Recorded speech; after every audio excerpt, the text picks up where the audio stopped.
So I don't really know if this is going to work, but I was going to watch John Horton's um, seminar. So let's see whether this works. He was going to do chroma picture in picture, so I'm going to try to do it too. Let's see. Well, it's my pleasure to introduce John Horton, who's going to be our presenter for today. John is the Richard Leghorn Career Development Professor at MIT in the Sloan School of Management and also a faculty research fellow at the NVR. He does a bunch of, I mean, we probably know it, but he does a bunch of work on kind of market design and organizational economics in online markets. And I particularly like his use of field experiments to answer really interesting questions. Today he's presenting some work on the production and consumption of social media, and I think it'll be more interesting to have him talk than me. So I'll stop here and give you the floor. Great, thanks so much. I really appreciate the invitation, and I'm excited to talk about social media, which this is joint work with Apostles, who's in the audience. So if we think about kind of what we think of as like traditional media, it kind of had this pattern where you have a mass of people who are kind of just consumers, and production, people making television shows or writing or doing the news. It was a fairly small number who were involved in the actual production, right? So a lot of people read newspapers, very few people write for newspapers. Lots of people were watching TV shows, very few people were making their own TV shows.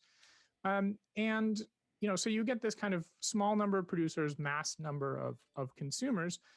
And just to give you a sense, say for writing and news, there's about 300 million American citizens and only about 1,000 daily newspapers. And if you kind of dug in even further, a lot of that consumption is of a very, very small number of stars. And this pattern exists in all sorts of kind of information goods, where you have people who are, a small number of kind of superstar producers and a lot more people who are kind of just the consumers.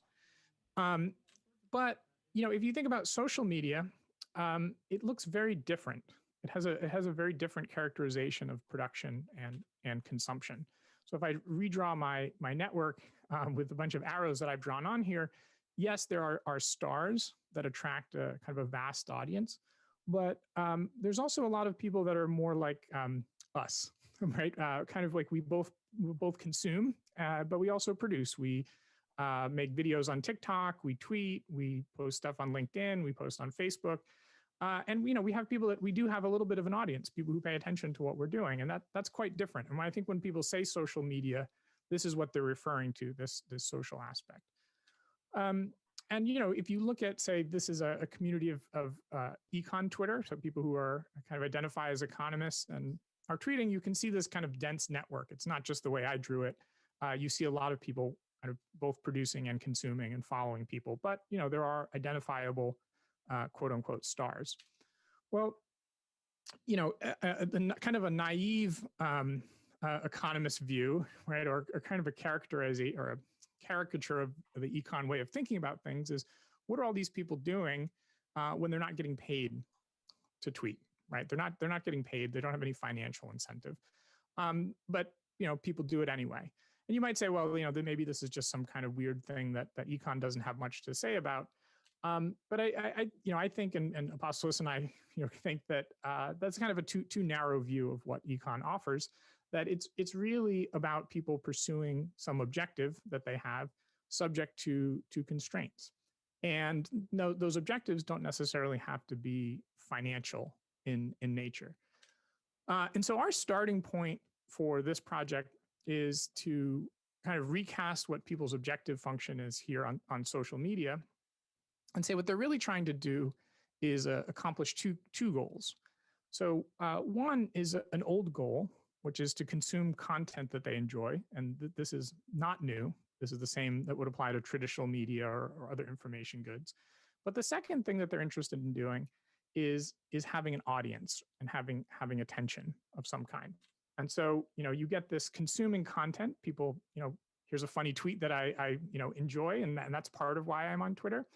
But I also, like having an audience and having people engage and retweet and like and comment on the material that I have. And that second source of utility we call attention utility, and argue is an important reason why people are participating. Okay, so what this paper does, it does really two things. The first is develop a pretty simple theory of social media that's based on that idea of people having two objectives. And so it's economic in the sense that we're going to focus on people making rational decisions subject to constraints that they face, and we'll focus on what an equilibrium will look like. And the second thing we're going to do is we collected data from Econ Twitter, and we're going to use that, test is maybe not the right way, but sort of show you a bunch of patterns and kind of stylized facts about what people are doing on Twitter and who they follow, and kind of show you that our model kind of elucidates a lot of things that would otherwise be puzzling. That is, it kind of provides a parsimonious explanation of things. So let me just start with an example that I think illustrates kind of the basic logic of the model to begin. So the first is, imagine we have some user, Alice, and back in the traditional world, pre-social media, she liked reading articles, and she kind of had a childhood dream of, say, writing for the New York Times. But the world can be a cruel place, and she's not quite good enough to write professionally. But this was her world is, she's reading and consuming the content, but she is not producing for the New York Times or anyone else for that matter. Now imagine we live in a world where Twitter is possible. And it's similar enough that Alice, she likes reading tweets, and she would enjoy having an audience. She would like to produce tweets and have people consume her content and be a writer. But she's not good enough at tweeting that people will read her tweets voluntarily. And so she would follow these stars, but she's not going to tweet because no one's really interested in what she's producing. Now imagine we have another user, Bob, who is kind of similarly situated to Alice. She would also love to tweet, Bob would also love to tweet, but like Alice, is not good enough to attract an audience organically or by himself. And this sets up the possibility of a trade. So what can happen here is Alice and Bob will agree to consume each other's content and therefore give the other person an audience. And we call this attention bartering, because what you're doing is you're giving up some of your attention to someone else in order to gain a little bit of attention for yourself. So what the world looks like now is you still have people paying attention to stars, but you have people who are on social media producing only because someone else is willing to consume if you're willing to consume what they produce. Okay. The important point here is that A and B, Alice and Bob, they don't actually like consuming each other's content, or don't like it enough to do it without this other added incentive. But they do like consuming each other's attention. So this is where I make jokes about Andrew Baker. The second bit here is, Itai. Now that they have an audience, this is what gives them that extensive margin incentive to participate. It's the fact that they were able to kind of obtain some attention through this system. And now, because they don't actually enjoy each other's content, but they like having an audience, there's this built-in incentive to, or kind of instinct to try to renege on the deal and see if they could find a better attention bartering partner. Because what they could do is, if they could still have the audience member, but kind of enjoy someone's content who's a little bit better, that would be a more attractive deal for them. Okay, so that kind of gives you some of the intuition, or kind of the direction of like where we're going to go. Let me make this somewhat more formal. So imagine you have users who are endowed with ability. We'll call this alpha. And what John that is means very to high be ability, a user obviously. of quality alpha is that when other people are consuming your content, that's how much utility they get. They get alpha from consuming your content. So it's kind of saying like how good you are. And this is all, you think of this as just like written on your head. Everyone knows it. There's no uncertainty in it. This is a very kind of stylized, stripped down model. The other bit here is that we have this utility that people get from attention. And this is a function of how many people follow you. So how big your audience is. And we assume that you have decreasing marginal returns to having a larger audience. So, your time is not unlimited. And there's an opportunity cost to following people, right? And so we're kind of assuming here that attention is scarce, and that every time you choose to follow someone, you have to give something up, and that amount, we're going to call that Q0. And so what a user who has an ability greater than Q0, you're willing to follow them even if they don't follow you back. These are the stars that you're willing to follow in a kind of an unreciprocated way. And the total consumption utility you're going to get is going to be the sum of the abilities of everybody you follow minus the cost that you have to pay, that opportunity cost of actually consuming their content. And so just to show you, in a diagram what this looks like, so imagine I put all my users on a continuum from lowest ability to highest ability. And I look at how many followers they're going to have. So how many other people are going to want to follow them. And then I'll look and see what kind of utility they get. And notice here, this is the people who, this is the range of people that have ability above that Q0, above that opportunity cost. You're going to get a few things. And so this is a world without attention bargaining. So you can kind of think of this as like the traditional media equilibrium that I had in my first slide. The first thing to note is that these high ability users, everyone follows them because they have an ability that's greater than Q0. The second thing is that you have a whole bunch of people that don't have any followers. You can call these lurkers, people who are just consuming. They're not engaged in production at all. If you look over on the slide showing utility, everyone gets the same consumption utility because they all follow the same thing. So that's just that U_C, and it's the same for everyone. And then only kind of the elite, the stars here that have followers, they're the one who actually get some audience utility. So they're followed by a large number of people, and they get the utility from that, but no one else gets that. All right, now we introduce this possibility of attention bartering, which is the Alice and Bob situation where they can make a trade with each other. Now, what's interesting is that this possibility is made pretty salient on certain websites. So Twitter is a kind of a paradigmatic example where they make it very, very clear who's following you and who's not. And you can kind of you can very easily see if you're in a reciprocal relationship with someone or not. And the decision that they have to make as a would-be attention barterer. So you have two users, they're both below Q0. So they're not in the star territory. They can follow each other reciprocally. When they do that, they get a consumption decrease because their alphas are less than Q0. So this is actually a cost. And they obtain attention utility by having one more follower. So they get another follower by engaging in this reciprocal trading relationship. And they have to endure this monitoring cost for reciprocation because everyone has an incentive here to defect. So what would an equilibrium actually look like?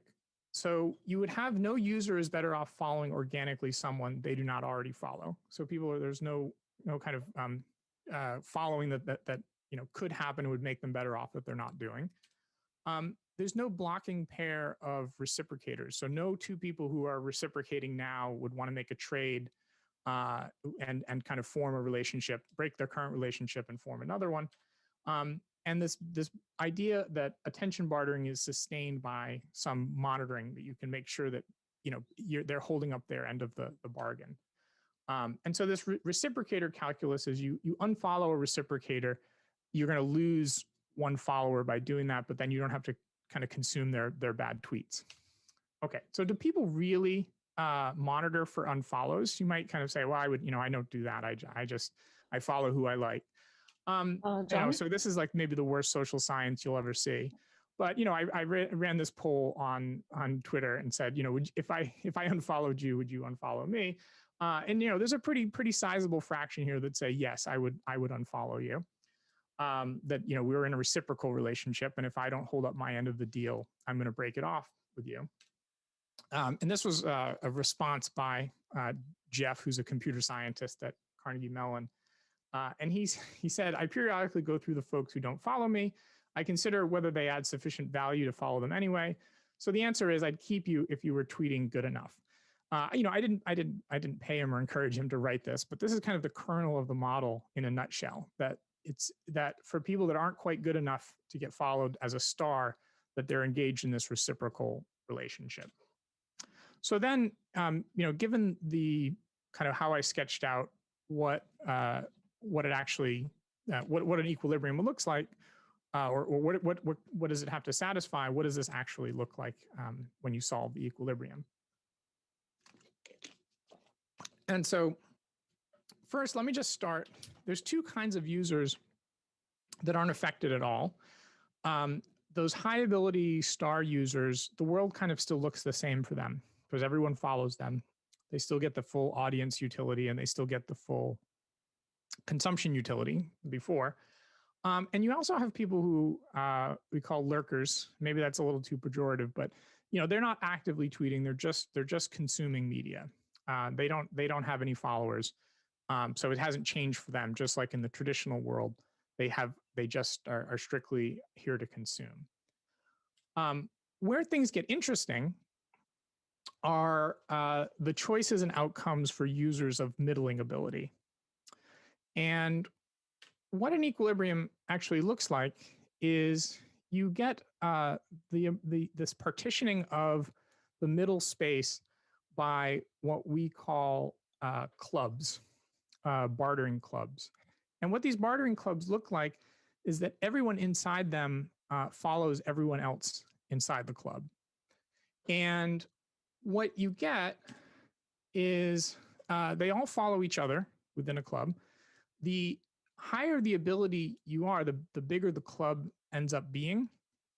And this kind of reflects the fact that the consumption decrease from following people in a better club is lower. And so the club gets a little bit larger when ability is high.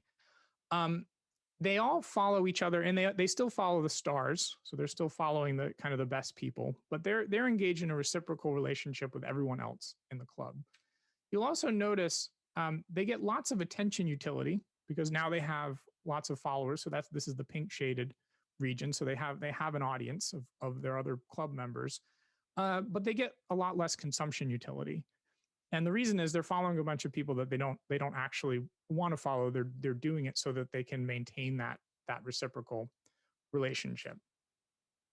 The people here who don't have any followers at all, where that cut line is, where the clubs stop, is the people that they wouldn't want to be a member of any club that would have them. So we call this the Groucho Marx condition, because Groucho Marx said that he didn't want to belong to any club that would have him as a member, and sort of exactly the same thing. That's where the end of this game begins.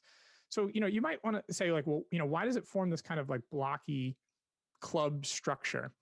And to be honest, when Apostolos and I wrote down the initial assumptions and we were solving, we simulated before we could solve. We simulated people playing this game, and the clubs emerged from our simulation, and we kind of found it very surprising, like what's going on here. I thought maybe it was a bug. Our intuition was that it would be some kind of smooth trade-off. But what turns out is it's an emergent property from these assumptions. You end up getting these clubs. And interestingly, our sort of sociologist friends have said it's sort of been like well known in the literature that people tend to like have favors and reciprocate people of like similar status and similar ability. I mean, this just sort of pops out of our assumptions. And so I can't give you like a great intuition of exactly why it has this blocky club structure. But it does follow, and you can construct the solution. I could kind of refer you to the paper for the details. But so we get these clubs where everyone's following each other. So what you get then, if you kind of map this to statistics or network statistics that people pay attention to, you end up getting followers that keep increasing in people's ability. So the more able you are, the more followers, the larger the audience that you tend to attract. But the number of people you follow ends up changing to it has this kind of unimodal peak where you keep following larger numbers of people as you increase in your ability because you're part of bigger and bigger clubs. But then at the highest levels, it kind of drops back down. And what you're getting is essentially these stars who don't need to reciprocate to get an audience. They don't engage in this kind of bargaining because they have such a large audience anyway. And so you get this what we call a followee dip, where at the highest levels it kind of it goes down. And in the ratio of followees to followers, or followers to followees actually, is kind of continually increasing inability. So these are kind of the core predictions that come out of the model in terms of like what network statistics should look like. So we want to take this and sorry, John. Stop here. Yeah, I think this might be a good spot. Okay, sure. Apostolos actually answered a few questions, so thank you for that. Oh, good. I think one thing that's left is what Mariam was asking, and this, in the which actually Apostolos is also answering now, but wouldn't these clubs kind of represent different fields or universities and backgrounds, like so more like horizontal differentiation? Well, so we have the base model is vertical differentiation, and the clubs are formed along vertical dimensions. That's what's organizing. But the idea that people have horizontal preferences or would form into like horizontal communities, that's absolutely true. And you see, like the data we collect, we focus on a horizontal community with the idea being like, let's get all economists, who are kind of participating in a community, and then the only remaining differentiation is vertical. But that's not to say that in Twitter writ large or any social network, people aren't organizing themselves into like sub communities or clubs of mutual interests. So that absolutely exists. You can think of our model as kind of a piece of that network.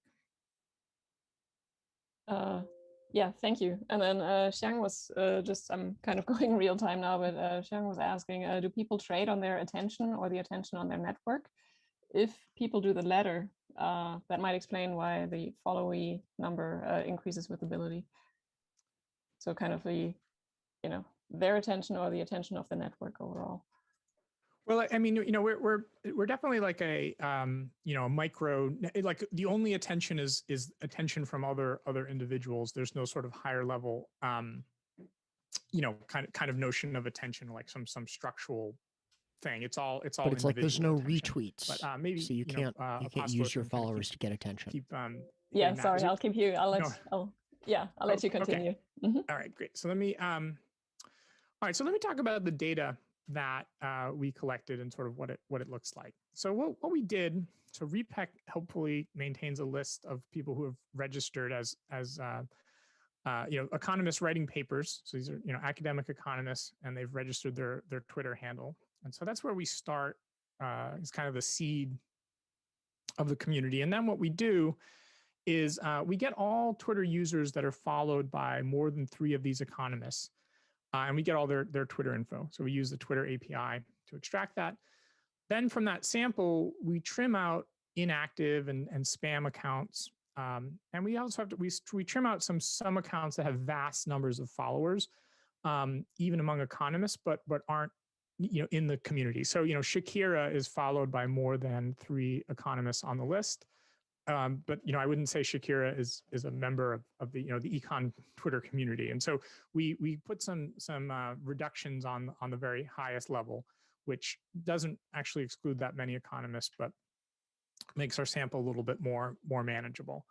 So we're left with about 55,000 economists, and they are collectively followed by actually about 26 million users. And so we construct this sample, and let me just show you those network statistics. So these are distributions. Note the log scale here. These are powers of 10. And so this is followers, and then the middle panel is followees. This is how many people you follow, or how many people a user follows. And then the ratio is down in the bottom panel. So the first thing to note is that there are users with vast audiences, so that they have very, very large numbers of people who follow them, consistent with them producing information goods. They're not stamping out widgets. It doesn't cost them anything more to have one more follower. But the number of followees, what they're consuming, that distribution doesn't have nearly so pronounced a right tail. Now, this is partially a function of the fact that Twitter put some restrictions on how many people you can follow, but where that cut line is, most people aren't anywhere near it anyway. That most people are kind of following a much, much smaller number of people than kind of the extreme right tail of followers. Okay, so but our model makes a lot of predictions about ability. That's really where where we actually have a lot to say. And so we certainly can't use the things that our model is about to that our model predicts as our measure of ability. So what we do is we use a feature of Twitter that some people probably are aware of, but what you can do is you can put people on lists and organize, like you make a list, then you can add accounts to it, and you'll see content you'll see the tweets that are created by those users, but you're not officially following them, and so it doesn't affect your ratio, or it doesn't affect how many followers you have, but you do get to see their content. And what we kind of interpreted this as meaning, and you can see in a bit that we think it kind of captures what we're trying to get at, is essentially people who others want to follow them just for their content. That, like, they think they maybe don't, they just want to know what they're producing. They're just kind of interested in what they without this kind of reciprocation kind of polluting measures. So if you just use followers or something, you'd have a problem. But with lists, we kind of think of it as more of a pure measure of just the consumption utility you get from someone's content. So what we do is our ability proxy. We take the number of lists that a user was added to. Then we take and control for tenure by residualizing with respect to the number of tweets. So we didn't want to kind of create this bias where just like people who had been around a long time are more likely to be on lists. And so we kind of adjusted for how much they had tweeted. And then we kind of construct from that an ability measure that's just what 1 through 100 of their quantiles of where people live. Okay. So this is the x-axis here is our ability measure. And you can see a couple things. So, one, the top panel is the number of followers. The number of followers a user has is strongly increasing with our ability measure, and which is kind of like on the face of it, it's some indication that our ability measure is pretty reasonable. If we look at followees, it's rising in the number in ability, like we predict, but then you can see at the very highest levels, the number of followees starts to drop. And so this is that followee dip that the model predicts, that if you get to the highest levels of ability, you start to see an end of reciprocation and people aren't engaging in this kind of attention bartering.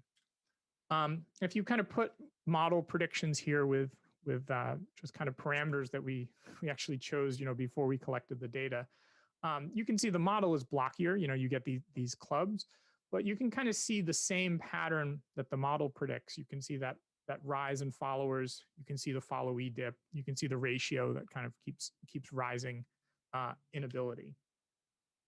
Now, we don't observe true attention bartering, right? We don't know what would happen. Maybe two people are following each other as stars, or that they would follow each other even if one of them broke off the relationship. They would still kind of follow each other organically. So we don't observe that. But what we can do is we're going to call reciprocation. If we see two people that are both following each other, we're just going to call that a reciprocal relationship without sort of knowing what would happen in a counterfactual they broke it off. And what you see is we see reciprocation in the top panel, this measure of reciprocation, it rises with attention bartering and then starts to fall as the model predicts. This reciprocator to follower ratio, again, ours is blocky, but in the actual data, it's this decreasing line, and then this other the reciprocator to followee ratio also kind of this like single hump, which is what the model predicts. The model also predicts assortativity in reciprocation, meaning that more able users reciprocate with more able users. So what we can do, we can take and look and see take people a user follows but who don't follow them back. So these are what you could think of as like their organic followees, or the people they follow even though there's no reciprocation at all. If you look at the ability of the followee, like the person, like what's the ability of the people that you're following, and that right there is the median ability of the person that they're following, and then the pink range is the 90th and 10th percentile. What you see is everyone basically is organically following high ability users regardless of their own ability. So among the people that they kind of follow, even without reciprocation, everyone's just sort of following sort of the like quote unquote best people. Now, if we look at reciprocal followees, so these are people that you're following, but only these are ones that follow you back. You see something quite different. You see that reciprocating followee ability is increasing in ownability. And this is the same thing where, in the bargaining clubs, as you have a higher and higher ability, you were reciprocating with people who were better, right? And so the worst clubs were kind of reciprocating with not so great people. And it's kind of, as time goes on, as ability rises, you get this reciprocation relationship that's more positive. And this is exactly what the model predicts, right? So the model predicts that the organic following should be a flat line, that it's unrelated to your own ability, like who you consume, but that in the reciprocation relationships, you get this increasing relationship between your own ability and the people that you reciprocate with. So I'm doing well on time, maybe even too fast. I think I maybe went through things too quick, but to summarize, kind of what we think are the conclusions or the main contributions. So we think that this two sources of utility attention bartering perspective, it offers a parsimonious explanation for things that I think would be otherwise like pretty hard to explain. So just, one is, doing something without any compensation. And I think it also explains why platforms make such a big deal out of giving you feedback on social media about people interacting with your content and liking and tweeting. It's because that's in a sense, that's the source of that attention utility that people crave and people want.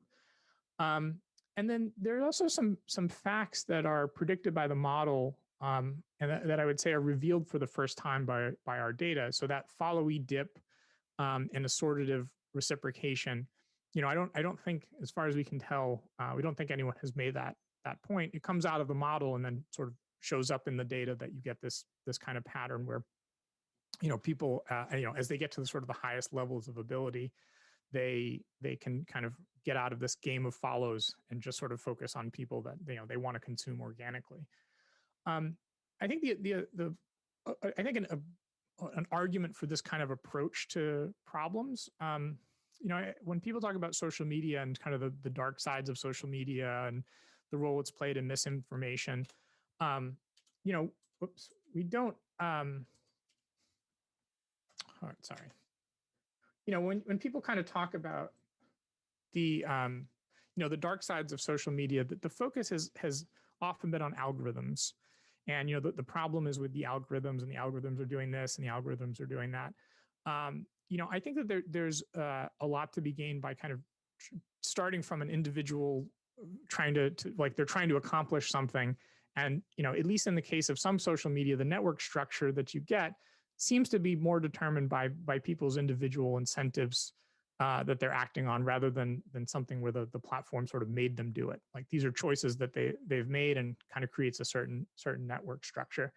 I mean, and a kind of a payoff or an advantage of thinking about it in terms of incentives and costs is I think it makes it clearer to think about policy interventions and platform rule changes that might alter things. So, for example, if you think that you want to kind of take certain sort of users, you don't want to silence them, but you'd like them to, maybe not find your platform so attractive.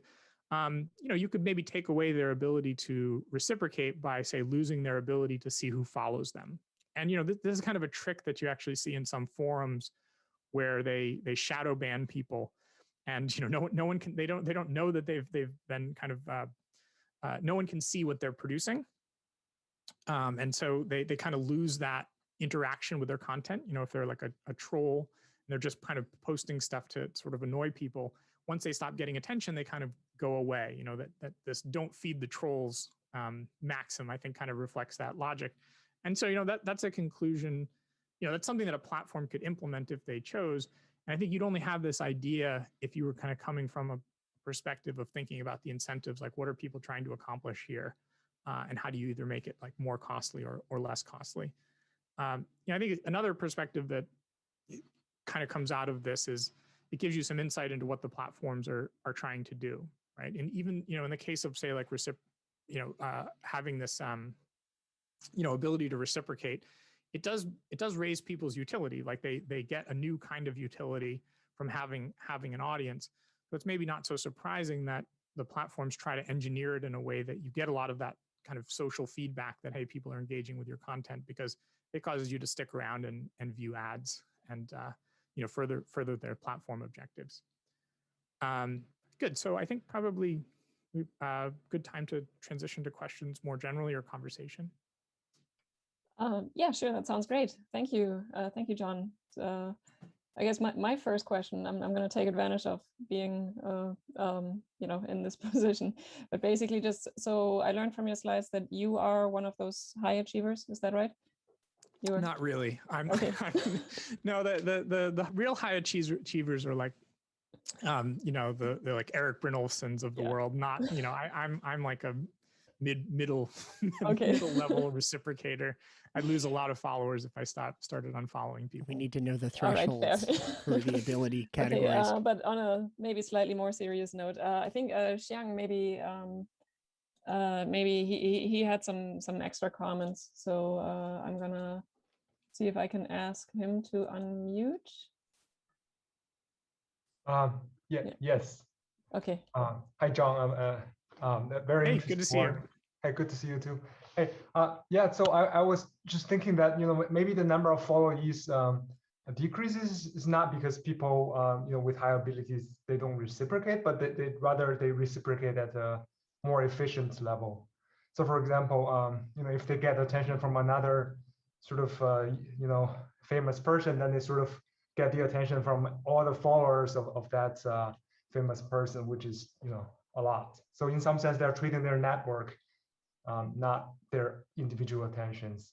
Oh, so you mean, yeah. So like the idea being that, like, if I'm a real star and I have other stars following me, my sort of like return to having an audience is sort of flatter. Mm-hmm. Yeah, no, that's an interesting idea. We could potentially look at that. I mean, I think they're probably like, we don't differentiate between like a follow is a follow, sort of like regardless of the quality. I think that's probably an oversimplification. I think people probably do care. You get followed by someone who's a big deal. That probably does add a source of extra utility.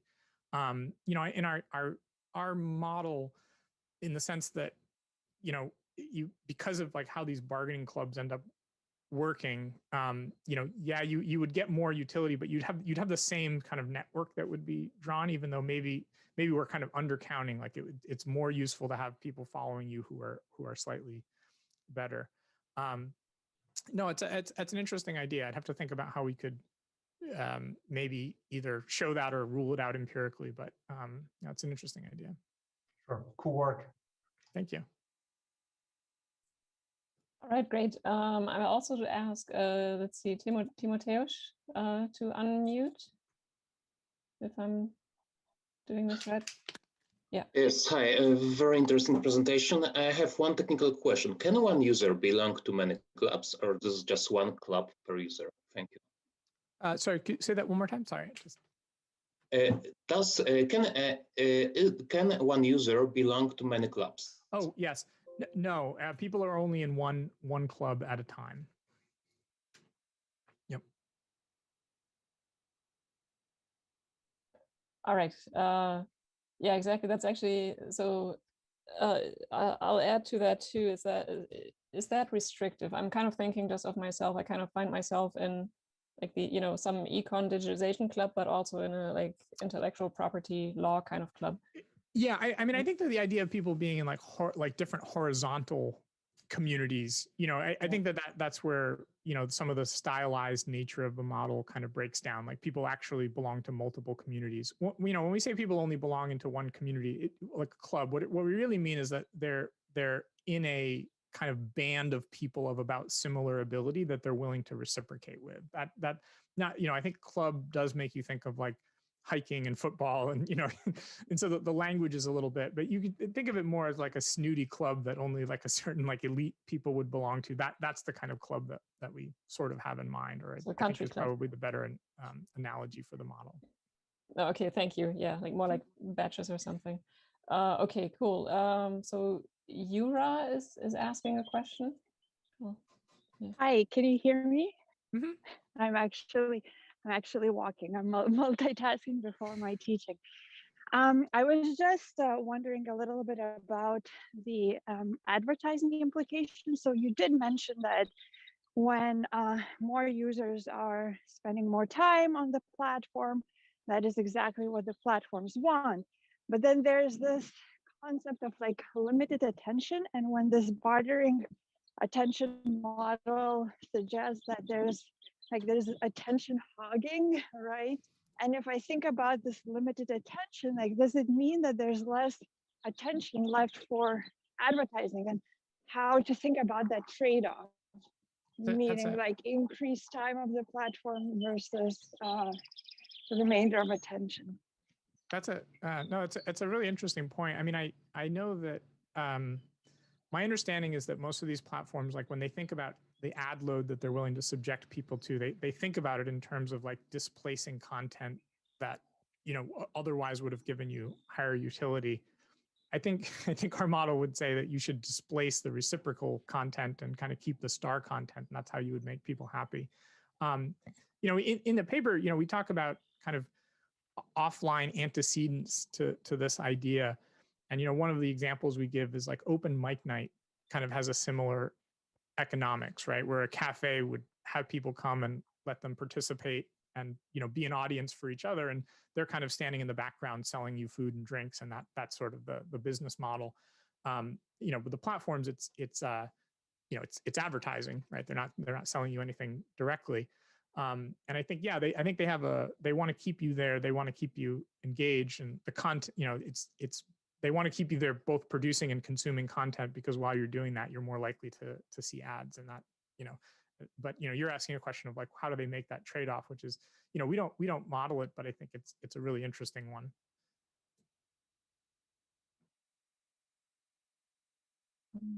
All right, thank you. Yeah, Mike Ward is also has some comment.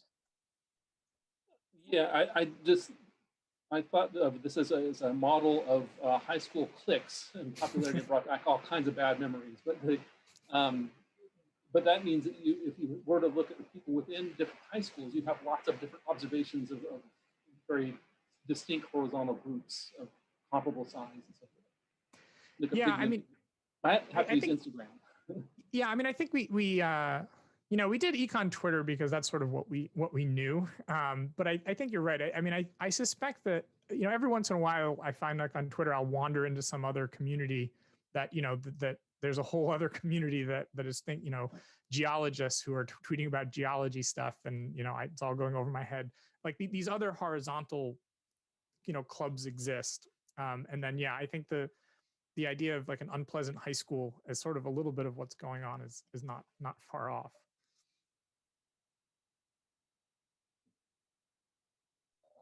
All right, great. There are a lot of questions here, so I'm hoping I'm not missing anybody here. I think Eileen had kind of a question that was tagging on to Yura's question, actually. Yeah. Yes, so just quick follow-up on Yura's question. I wondered if there's anything in your model, or if you have any thoughts on more generally the fact that attention is quite a scarce resource, if only for like the physical limitations of human beings, and whether that factored into your model, or you have any thoughts about how you extend your model. Yeah, I mean, we gave everyone sort of just this like Q0 cost, rather than kind of modeling it like, you have 24 hours in a day and you have to do like a labor leisure trade-off.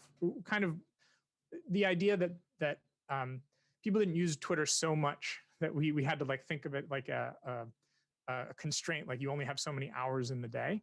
Maybe that's not true for everyone, but the idea was that it's a small enough amount that it's reasonable to treat it as like a linear thing. Like you're not hitting up against that constraint. But we're very like motivated by this notion that like attention is the scarce thing.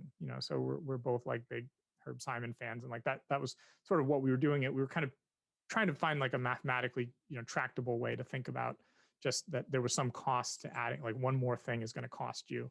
And just doing it in a linear way is the simplest thing. But if someone was really pushing up against how many hours there are in the day, then that would be a problem. All right, great. Then we also have Dominic Reze. Hi, John. Thank you for the interesting talk. I wanted to come back to the algorithm point that you raised. I mean, these if say you're Twitter and you now read your paper and you know that there you can basically build a recommender machine that now recommends potential content for consumption as well as users for that can be your audience, and you have sort of potentially a trade-off. What should you optimize this recommender for? Does your paper speak to that trade-off, and how would you approach it? Yeah, it's a great question. I mean, I think if I had to put on like what's a criticism of a paper, I don't think we treat what the platform is doing seriously enough and try to dig into what their incentives are. I think that there are things that would come out like the fact that the network structure gives you some indication of ability and like what people truly enjoy. And so you could start to do, an algorithmic feed where you sort of start emphasizing people who I think you really want to see and not the people that you're just doing it in a reciprocal way. I think that what's interesting though, I think from the platform's perspective is that's a bit of a dangerous game where if you start to think that following someone doesn't actually mean anything. It's like you're pushing a button that's not actually connected. You start undermining the incentives. And if people start to think that they're just tweeting into the void and no one's actually paying attention to them because they've been algorithmically curated into a room where no sound escapes, people will not be as interested in participating. And so, I don't really know anyone at these companies, but I imagine, or I'm guessing that this may be a trade-off that they have to think about. Like algorithmic curation maybe makes people happier in the sense that they get more content that they truly enjoy, but it weakens the incentives for people to produce content if they think that their content actually isn't being consumed by anyone. And I mean, algorithmic curation is like pretty controversial. I mean, Twitter you still have the option, and Facebook you don't anymore. But the purely chronological is probably the one that maximizes the attention utility at the expense of the consumption utility. All right, thank you.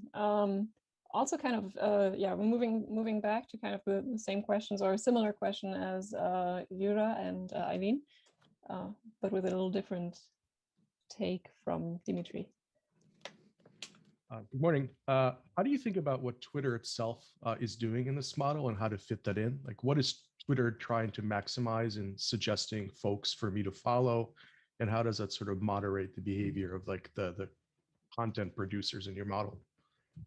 Thanks, Dimitri. I think I think that they're trying to sell ads. I mean, so there's kind of like and to a first approximation, that's what they're trying to do. I think we don't really model the intensive margin of like how much time people spend. It's kind of this binary, like you're on, you're off. I think to the extent you think that participation means you spend a certain amount of time online, if they treat all users as sort of equally valuable, they have an incentive to get as many people participating as they possibly can. And so what that would, like, the lurkers are going to be there because they want to consume the star content. The people who are that are only there or only producing because they get this attention utility, if you otherwise wouldn't have them at all, like if they wouldn't participate, well, then the platform has this strong incentive to encourage this kind of attention bartering. And so I think that it's in their interest to actually make it pretty salient who's following you and unfollowing you. I know, like, when Instagram was kind of toying with the idea of eliminating likes and feedback, it was like extremely controversial. And I mean, I think probably even within Instagram, but to me, that was kind of a smoking gun, that there was people who want that. They want that feedback, and so the platform is designing to kind of give that to you. I mean, this kind of there's this discussion about is social media addictive, and there's this great paper by Hunt Alcott and co-authors where they paid people to not use Facebook for a while, and they kind of reported better mental health.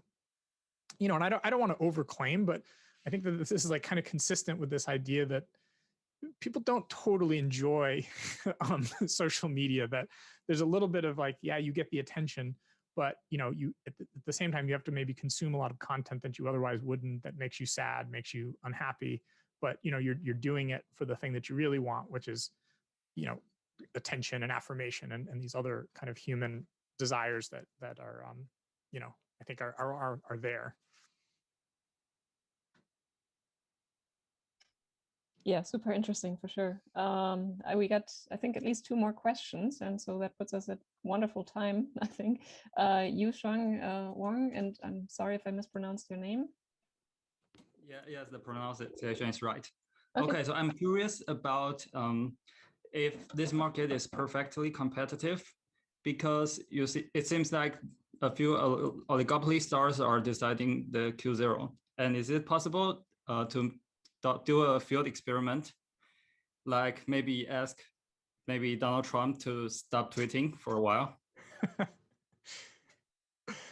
I mean, I think that if there were people who were interested in running field experiments, I would love that. I toyed around with the idea of unfollowing everyone and seeing what happened, and whether or not, like, the IRB, like, do I need to do that? Is that something like the IRB would have to improve, and like see what happens? I haven't done that yet. But it would be interesting to say, like, take someone and have like a whole bunch of people follow them, and on a control group you don't, and then you see if the treated people become pickier in their reciprocation, or do they go and like shed a whole bunch of reciprocal following relationships that they don't really like. I don't know about the ethics of some of these experiments. I would be, you go to like a bot, you can buy followers, I think, but they tend to be, it's kind of a gray market or probably even a black market. And I wouldn't feel like super comfortable sicking a bunch of bot followers on someone to observe their behavior. I think the IRB would have a problem with that for good reason. But I think in principle, there are a whole bunch of like testable predictions that you could look at with field experiments.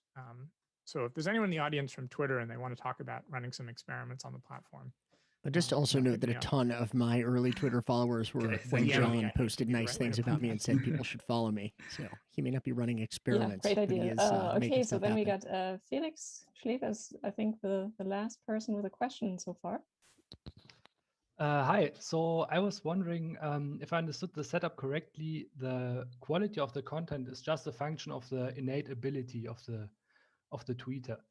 But so on one of your slides, you had this poll, and probably if I, with my very few followers, would tweet the same poll, it would not be very interesting. But because you with comparatively many more followers tweeted it, it was much more interesting. So is there an opportunity in the model to have the quality to depend also on the number of followers?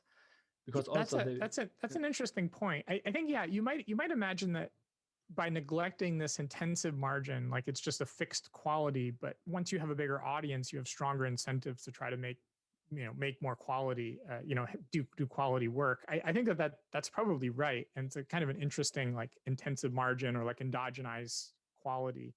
I think another thing that's going on is, like, obviously this is like an extreme and somewhat, silly simplification, like all econ models are. You're kind of like stripping out a lot of like nuance that exists in the real world. But I mean, one of the things that is a kind of an argument in favor of social media is that every once in a while people have a really fantastic tweet, a really insightful point, and it gets retweeted and shared a lot. And so just having more people kind of adding content, it probably means that yeah, you may have like some kind of average ability, but you're sort of extreme right tail tweets, add a lot to the world. The flip side of that, of course, is that a lot more people producing. You could think of this also as like a reservoir of disinformation and sort of conspiracy theories, that you have a lot more people just injecting a lot more content that then can get picked up and spread. And I mean, the model, we kind of talk about ability and like it's like this is purely a good thing. That you may be an able follower by our model by being spreading disinformation and lies and terrible things. What we really just mean is that there's a market for it. Like people want to consume it without a lot of value judgment that this is actually like a good thing. Okay, thank you. All right, that's wonderful and right on time, I think. So there's a couple of suggestions for these Oh, great. possible for possible experiments. But anyway, I'll be happy to share the chat with you as well. Yeah, if you could copy the chat, that would be super helpful. For Yeah. it's ephemeral, so. Yeah, exactly. And so thank you so much, John, for this wonderful presentation, and for Apostolos for answering a lot of questions on the way too. I think this, we'll stop here for today, and just with a note that in 2 weeks we'll have Rob Siemens from NYU Stern give the next talk. So thank Awesome. you, everybody. Thanks so much, everyone. I really appreciate it. And follow me on Twitter.